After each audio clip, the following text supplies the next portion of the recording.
एक महत्वपूर्ण स्थान हो सकता था, लेकिन जंगल राज ने ये कभी होने नहीं दिया।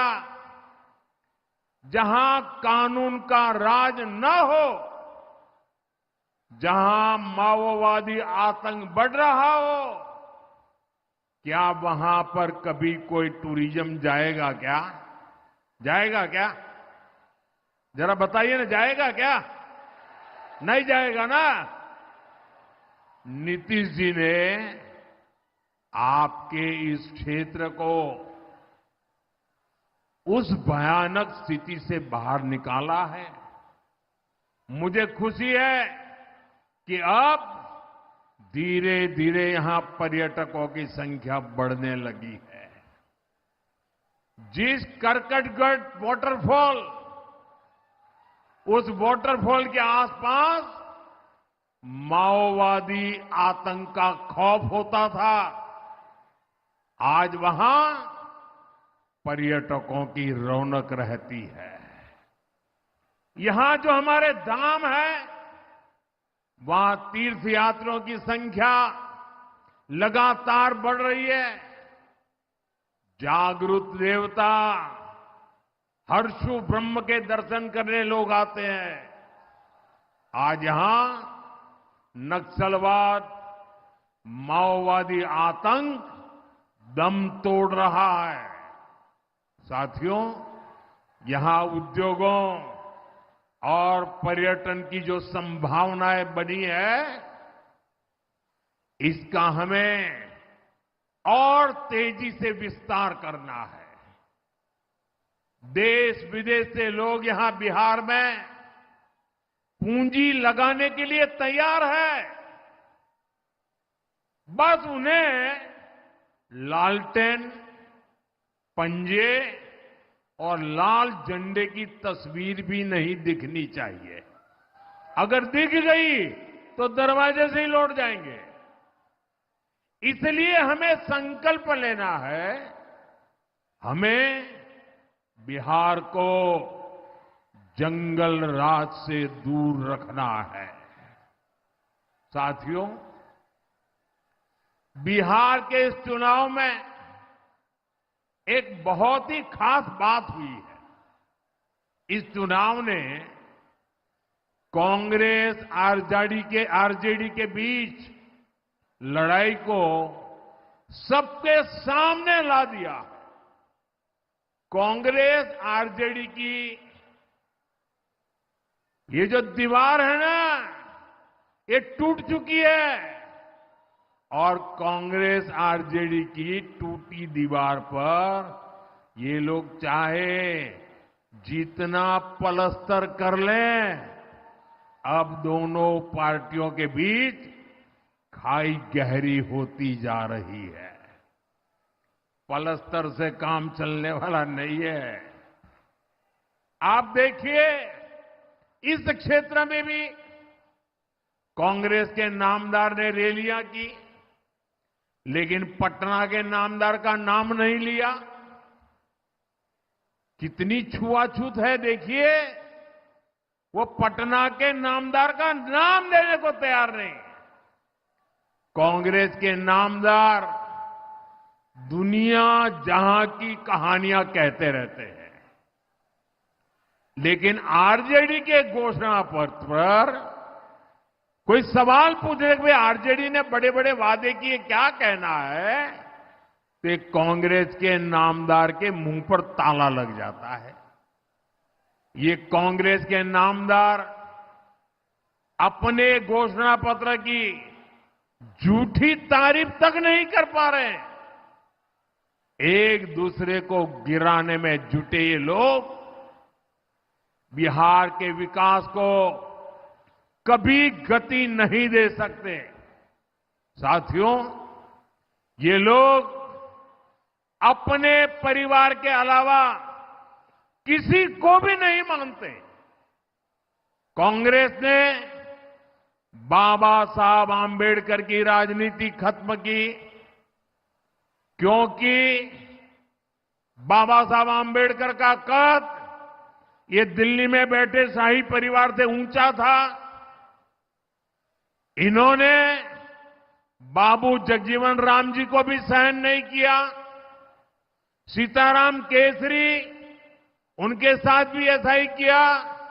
बिहार के ऐसे एक से बढ़कर के एक दिग्गज नेता को अपमानित करना, यही शाही परिवार का खेल रहा है। जबकि साथियों, भाजपा के एनडीए के संस्कार सबको सम्मान देने के हैं, सबको साथ लेकर चलने के हैं। हम तो गौरव से कहते हैं, हमें लाल मुनि चौबे जी जैसे वरिष्ठों ने सिखाया है, संस्कार दिए हैं। लाल मुनि चौबे जी जैसे भभुआ में वरिष्ठों ने भाजपा परिवार के पूर्व विधायक आदरणीय चंद्रमौली भभुआ में वरिष्ठ हमारी प्रेरणा है। अब तो वो 100 के निकट जा रहे हैं, 96 हो चुके हैं। और जब कोरोना का संकट आया तो ऐसे हमारे सभी सीनियर को मैं फोन कर रहा था, तो मैंने मिश्रा जी को भी फोन किया, चंद्रमौली जी से मैंने उनके हालचाल पूछे, और मैं हैरान था, ये उम्र, लेकिन फोन पर वो मेरा हाल पूछ रहे थे, मेरा हौसला बढ़ा रहे थे।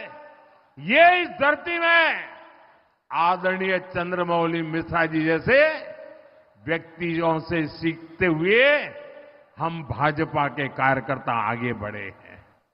साथियों, ऐसे वरिष्ठों से मिले संस्कारों ने हमें राष्ट्रभक्तों का, देश के लिए जीने मरने वालों का सम्मान करना सिखाया है। इसलिए हमने बाबा साहब आंबेडकर से जुड़े स्थानों को पंच तीर्थ के रूप में विकसित किया।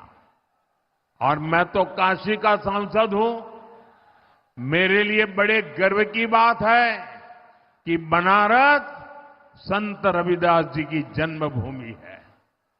संत रविदास की जयंती पर मुझे कई बार वहां जाने का सौभाग्य प्राप्त हुआ है।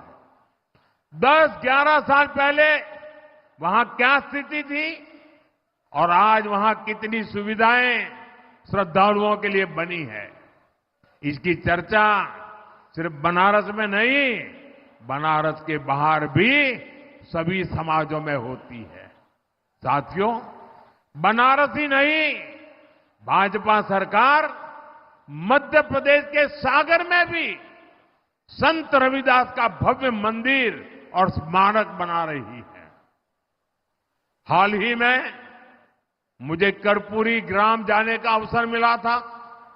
वहां पिछले कुछ वर्षों में सड़क, बिजली, पानी, शिक्षा और स्वास्थ्य से जुड़ी सुविधाओं का विस्तार हुआ है।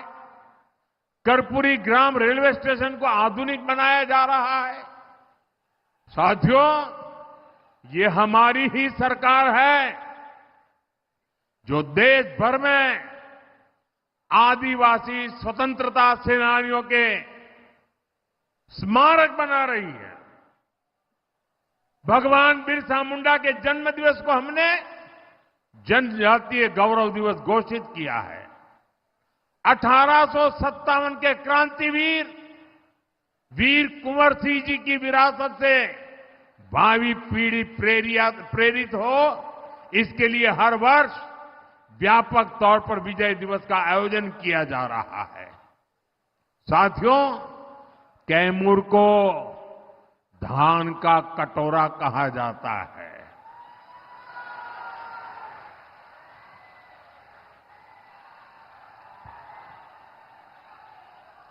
और हमारे बबुआ के मोकरी चावल की मांग दुनिया भर में हो रही है। और प्रभु श्री राम को भोग में यही मोकरी का चावल अर्पित किया जाता है। राम रसोई में भी यही चावल मिलता है। आप मुझे बताइए साथियों, आप अयोध्या का जब राम मंदिर देखते हैं या उसके विषय में सुनते हैं, यहां बैठा हुआ हर कोई मुझे जवाब दे। जब राम मंदिर आप देखते हैं या उसके सुनते हैं, आपको गर्व होता है कि नहीं होता है? माताओं बहनों, आपको गर्व होता है कि नहीं होता है? भव्य राम मंदिर का आपको आनंद आता है कि नहीं आता है? आप काशी में बाबा विश्वनाथ का धाम देखते हैं, आपको गर्व होता है कि नहीं होता है? आपका हृदय गर्व से भर जाता है कि नहीं भर जाता है?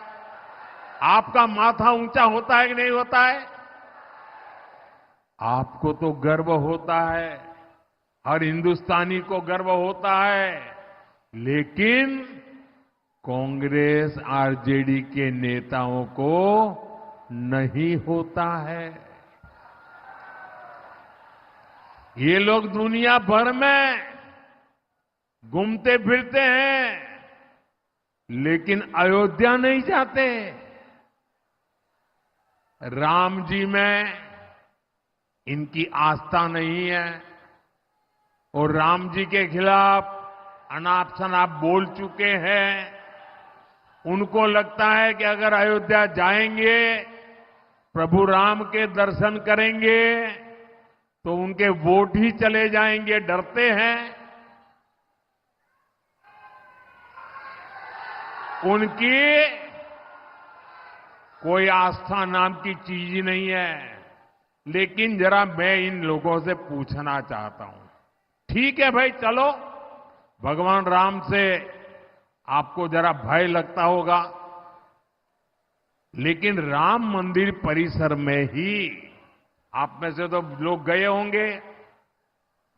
उसी राम मंदिर परिसर में भगवान राम विराजमान है, वहीं पर माता शबरी का मंदिर बना है, महर्षि वाल्मीकि जी का मंदिर बना है, वहीं पर निषाद राज का मंदिर है। आरजेडी और कांग्रेस के लोग, अगर राम जी के पास नहीं जाना है तो तुम्हारा नसीब, लेकिन वाल्मीकि जी के मंदिर में माथा टेकने में तुम्हारा क्या जाता है? शबरी माता के सामने सर झुकाने में तुम्हारा क्या जाता है? अरे निषाद राज के चरणों में कुछ पल बैठने में तुम्हारा क्या जाता है? ये इसलिए क्योंकि वे समाज के ऐसे दिव्य पुरुषों को नफरत करते हैं, वो अपने आप को ही शहंशाह मानते हैं। और इनका इरादा देखिए, अभी छठी मैया, पूरी दुनिया छठी मैया के प्रति सर झुका रही है। हिंदुस्तान के कोने कोने में छठी मैया की पूजा होने लगी है।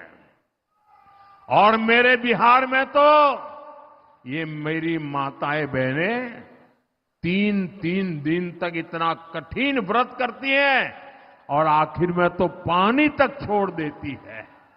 ऐसी तपस्या करती है।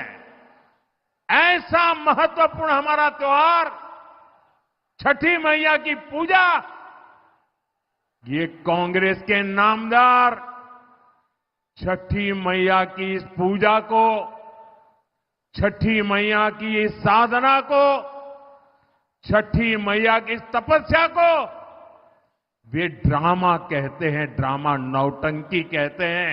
मेरी माताएं बहनें बताइए, ये छठी मैया का अपमान है कि नहीं है? ये छठी मैया का गौर अपमान करते हैं कि नहीं करते हैं? ये छठी मैया का व्रत रखने वाली माताओं बहनों का अपमान करते हैं कि नहीं करते हैं?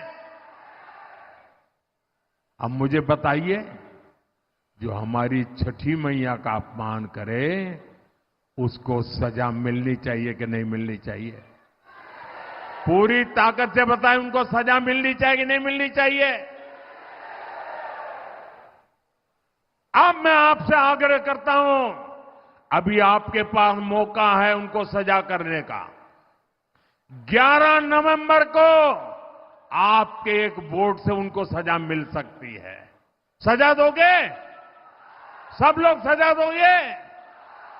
साथियों, ये आरजेडी कांग्रेस वाले हमारी आस्था का अपमान इसलिए करते हैं, हमारी छठी मैया का अपमान इसलिए करते हैं, हमारे भगवान राम का अपमान इसलिए करते हैं ताकि कट्टरपंथी खुश हो जाए, इनका वोट बैंक नाराज ना हो।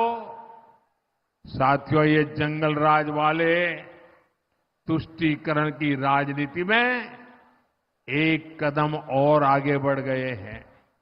ये अब घुसपैठियों का सुरक्षा कवच बन रहे हैं। हमारी सरकार गरीबों को मुफ्त अनाज, मुफ्त इलाज की सुविधा देती है। आरजेडी कांग्रेस के नेता कहते हैं ये सुविधा घुसपैठियों को भी देना चाहिए। गरीब को जो पक्का आवास हम दे रहे हैं वो घुसपैठियों को भी देना चाहिए, ऐसा कह रहे हैं। मैं जरा आपको पूछना चाहता हूं, ये आपके हक का अनाज घुसपैठियों को देना चाहिए क्या? आपके हक का आवास घुसपैठियों को मिलना चाहिए क्या? आपके बच्चों का रोजगार घुसपैठियों को जाना चाहिए क्या? भाइयों बहनों, मैं आज कहना नहीं चाहता हूं, लेकिन तेलंगाना में उनके एक मुख्यमंत्री के भाषण की बड़ी चर्चा चल रही है। लेकिन दिल्ली में जो एयर कंडीशन कमरों में सेक्युलर बैठे हैं ना, उनके मुंह पे ताला लग गया है। उनका भाषण चौंकाने वाला है। मैं उसकी चर्चा जरा चुनाव के बाद करने वाला हूं, अभी मुझे करनी नहीं है। लेकिन मैं आपसे कहना चाहता हूं, मैं आपको जगाने आया हूं, मैं आपको चेताने आया हूं। इनको, ये कांग्रेस आरजेडी जंगल राज वालों को गलती से भी वोट गया, गलती से भी, तो ये पिछले दरवाजे से घुसपैठियों को भारत की नागरिकता दे देंगे। फिर आदिवासियों के खेतों में, महादलितों, अति पिछड़ों के टोलों में घुसपैठियों का ही बोलबाला होगा। इसलिए मेरी एक बात गांठ बांध लीजिए, आपका एक वोट घुसपैठियों को रोकेगा। आपका एक वोट आपकी पहचान की रक्षा करेगा। साथियों, नरेंद्र और नीतीश की जोड़ी ने बीते वर्षों में यहां रोड, रेल, बिजली, पानी, हर प्रकार की सुविधाएं पहुंचाई है। अब इस जोड़ी को और मजबूत करना है। पीएम किसान सम्मान निधि के तहत किसानों को भी 6,000 रुपये मिलते हैं। बिहार में फिर से सरकार बनाने पर 3,000 रुपया और अतिरिक्त मिलने वाले हैं, यानी कुल 9,000 रुपया मिलेंगे। मछली पालकों के लिए भी पीएम मत्स्य संपदा योजना चल रही है। केंद्र सरकार मछली पालकों को किसान क्रेडिट कार्ड दे रही है। अब एनडीए ने मछुआरे साथियों के लिए जुब्बा सहनी जी के नाम पर नई योजना बनाने का फैसला लिया है। इसके तहत मछली के काम से जुड़े परिवारों को भी 9,000 रुपये दिए जाएंगे। साथियों, डबल इंजन सरकार का बहुत अधिक फायदा हमारी बहनों बेटियों को हो रहा है। हमारी सरकार ने बेटियों के लिए सेना में नए अवसरों के दरवाजे खोले हैं। सैनिक स्कूलों में अब बेटियों भी पढ़ाई कर रही हैं। यहां नीतीश जी की सरकार ने बेटियों को नौकरियों में आरक्षण दिया है। मोदी का मिशन है कि बिहार की लाखों बहनें लखपति दीदी बने।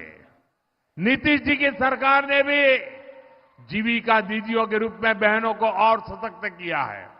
साथियों, आजकल चारों ओर मुख्यमंत्री महिला रोजगार योजना की चर्चा है। अभी तक 1,40,00,000 बहनों के बैंक खाते में 10,000 रुपया जमा हो चुके हैं। एनडीए ने घोषणा की है कि फिर से सरकार बनने के बाद इस योजना का और विस्तार किया जाएगा। साथियों, बिहार आज विकास की नई गाथा लिख रहा है। अब ये रफ्तार रुकनी नहीं चाहिए। आपको खुद भी मतदान करना है और जो साथी त्योहार मनाने के लिए गांव आए हैं उनको भी कहना है कि वोट डालकर ही वापस लौटे। याद रखिएगा, जब हम एक एक बूथ जीतेंगे तभी चुनाव जीतेंगे। जो बूथ जीतेगा वो चुनाव जीतेगा। एक बार फिर मैं अपने इन साथियों के लिए, मेरे सभी उम्मीदवारों से मैं थोड़ा आग्रह करता हूं, आगे आ जाइए। बस इतना ही रहेंगे तो चलेगा। मैं मेरे इन सभी साथियों से, उनके लिए आपसे आशीर्वाद मांगने आया हूं। इन सबको विजयी बनाइए। मेरे साथ बोलिए, भारत माता की, भारत माता की, भारत माता की, वंदे वंदे वंदे। बहुत बहुत धन्यवाद।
हिंदू का सबने सबका का। भारत माता की, भारत माता की।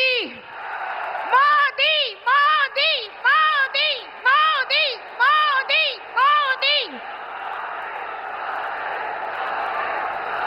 मैं सर्वप्रथम भाजपा जिलाध्यक्ष श्री विजेंद्र सिंह जी एवं हमारे पूर्व सांसद श्री सुशील कुमार सिंह जी को आमंत्रित करती हूं कि हमारे माननीय प्रधानमंत्री श्री नरेंद्र मोदी जी का स्वागत करें। भाजपा जिलाध्यक्ष श्री विजेंद्र सिंह।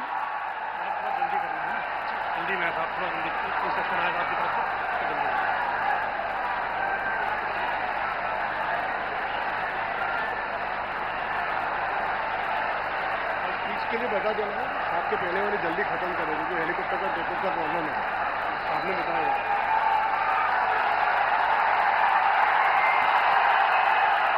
मैं आमंत्रित करती हूं, वो क्षण आ चुका है जिसका इंतजार था, तो आमंत्रित करती हूं हमारे उप मुख्यमंत्री श्री सम्राट चौधरी जी को आए और मोदी जी के स्वागत में 2 शब्द बोले। श्री सम्राट चौधरी जी।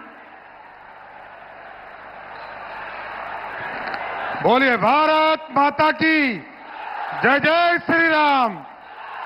बोलिए भगवान भास्कर की।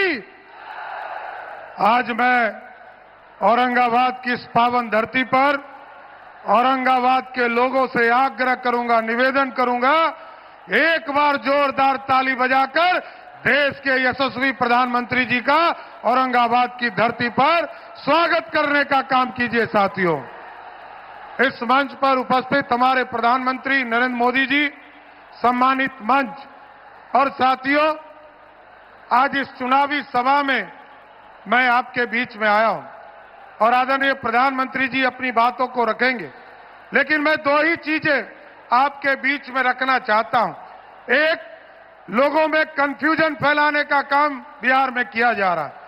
ये लालटेन वाला जो ललटेनिया है, ये लोगों के बीच में भ्रम फैला रहा है। वो कहता है कि ये जो आदरणीय प्रधानमंत्री जी महिलाओं के बड़े भाई आदरणीय मोदी जी ने, मोदी भैया और नीतीश भैया ने जो उनके खाते में 10-10 हजार रुपया दिया है, उन लोगों का कहना है कि इसको वापस लिया जाएगा और इसका सुध लिया जाएगा। मैं बिहार का वित्त मंत्री हूं।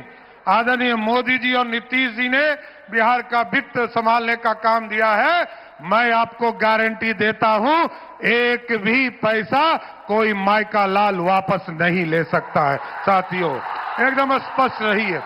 और दूसरा, जो हमारे नौजवान साथियों, मैं आपको बताना चाहता हूं, लालू प्रसाद जी और उनकी पत्नी राबड़ी देवी जी बिहार की मुख्यमंत्री रही, 15 साल तक बिहार में सत्ता में रही, लेकिन पूरे 15 साल में 1 लाख लोगों को भी सरकारी नौकरी देने का काम नहीं किया। लेकिन नीतीश कुमार जी के पूरे शासनकाल में 20 गुना अधिक काम हुआ और बिहार के नौजवानों को जहां 1 लाख भी लालू प्रसाद जी ने नहीं दिया था, आज नीतीश कुमार जी और एनडीए की सरकार ने 18.5 लाख लोगों को सरकारी नौकरी देने का काम किया। इसलिए साथियों, आग्रह करने आया, निवेदन करने आया, औरंगाबाद की इस पावन धरती पर प्रधानमंत्री जी आए, यहाँ 6 के 6 विधानसभा और यहाँ पर जो हमारे 10 उम्मीदवार जो पूरे मगध जोन से आए हैं, शाहबाद से आए हैं, आप लोगों से आग्रह करूंगा, निवेदन करूंगा, एक एक वोट मोदी जी समझकर, नीतीश कुमार जी समझकर, चिराग पासवान समझकर, जीतन राम मांझी समझकर और उपेंद्र कुशवाहा जी समझकर 11 तारीख को एक एक वोट देने का काम कीजिए और बिहार में फिर से एनडीए